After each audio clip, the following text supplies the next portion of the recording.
Dun sa makadali, bibidyo kita. Susundin ko sila sa patakaran, pagsusunod ko sila ng baka. Extra lahat po kami. Pwede bang break?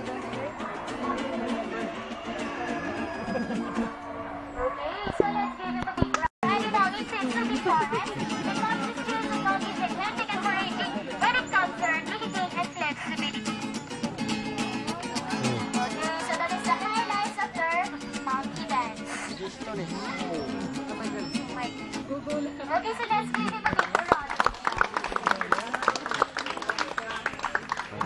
Okay, and for our lesson, final dance, it is called the war dance or sayaw ng pagbabayani or binabayani. So whenever the ladies speak to the tribes, they are usually sending their young men and bottle. But before sending them, they are doing this ritual to ask guidance from their God. Ako na mayari, Gugulat siya. the victorious fight and the peaceful fellowship over dispute.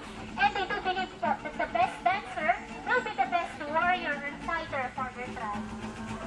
So kasi sino naman po yung pinakamagaling na mananaya o magiging pinakamagaling na mandirigma para sa kanilang tribo.